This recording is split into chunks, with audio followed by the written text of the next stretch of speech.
उद्यम ज्यादा ही होने के कारण भगवान श्री कृष्ण को बांधने के लिए रस्सी ढूंढने लगी।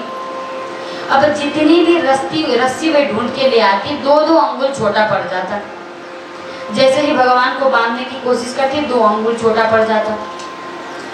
माँ यशोदा ने ना जाने 10, 12, 20 कितनी रस्सी ले आई, परंतु भगवान श्री कृष्ण बंध ही नहीं रहे थे। तो भगवान श्री कृष्ण को अपनी मैया पर जो है करुणा आई, दया आई, और उन्होंने स्वयं योग माया के बल से स्वयं ही वे बंध गए। अब माता ने जैसे ही बांधा और बांध के कन्हैया को घर के आंगन में रख के छोड़ दिया। अब वे अपने गृह कार्य में लग गए। अब इधर गृह कार्य में दोनों ही नंद बाबा और जो है माँ यशोदा अपने गृह कार्य में लगे हुए थे। तभी कन्हैया को अपने घुटने के बल से चलने का मन हुआ, तो वे घुटने के बल से चलने लगे। चलते चलते चलते चलते वे एक 2 पेड़ के बीच में जाके वे अटक गए। वो कन्हैया तो दोनों पेड़ के बीच से तो गुजर गए, परंतु जो उखल था वह जो है तिरछा होने के कारण उखल वहां से घुस नहीं पाया। अब भगवान श्री कृष्ण ने थोड़ी सी जोर लगाई तो वृक्ष धड़ाम से गिरे और वहां से 2 दिव्य पुरुष उत्पन्न हुए। वह थे कुबेर के 2 पुत्र। और जैसे ही नल कुबेर और मणिग्रीव थे वो, और जैसे ही वे पुरुष उत्पन्न हुए तो भगवान श्री कृष्ण तो लीला करने आए थे और वे उनको शाप से मुक्त करने आए थे। अब उनको ये जो कुबेर के 2 पुत्र थे, इनको पूर्व जन्म में शाप लगी थी। ये दोनों कुबेर के 2 पुत्र जो थे वे गंधर्वों के साथ, अप्सराओं के साथ रमण करके नंग धड़ंग होके बैठे हुए थे।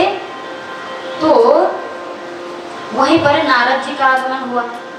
जैसे ही नारद जी आए तो गोपियों ने तो वो जो अप्सराएं थी उन्होंने तो हथपथ करके शीघ्रता पूर्वक उन्होंने वस्त्र को धारण कर लिया, परंतु यह जो कुबेर के जो पुत्र थे उन्होंने वस्त्र को धारण नहीं किया। तो नारद जी ने शाप दे दिया कि तुम जो है वृक्ष की भांति इधर उधर भी नहीं कर रहे, तुम लोग मुझे आते हुए देख मेरा सम्मान करने के लिए, मेरा मान रखने के लिए तुम वस्त्र पहन नहीं सकते थे क्या? तुम्हें नंग धड़ंग होके बैठने की जरूरत ही थी क्या? तो इस प्रकार जब नारद जी ने कहा तो वे माफी मांगने लगे, फिर भी नारद जी ने शाप दे दिया कि जाओ तुम अगले जन्म में वृक्ष बनोगे। तो यही 2 कुबेर के 2 पुत्र जो थे, यमलार्जुन जो 2 वृक्ष थे उसी से प्रकट हो गए। भगवान श्री कृष्ण ने उनके भाव को जानकर उनकी मुक्ति करने के लिए, उनका उद्धार करने के लिए वे अब स्वयं ही उखल में बंध गए और उखल से उन्होंने दोनों पैरों को गिरा दिया। वहां से दिव्य पुरुष उत्पन्न हुए। वे दिव्य पुरुष भगवान की स्तुति करते हैं। वाणी गुणानुकथने श्रवणो कथाया हस्तौ च कर्म च मनस्तव पादयोर्न स्मृत्यां शिरस्तव निवास जगत् प्रणामे दृष्टिः स्वतां दर्शनेस्तु भवात्तनूना।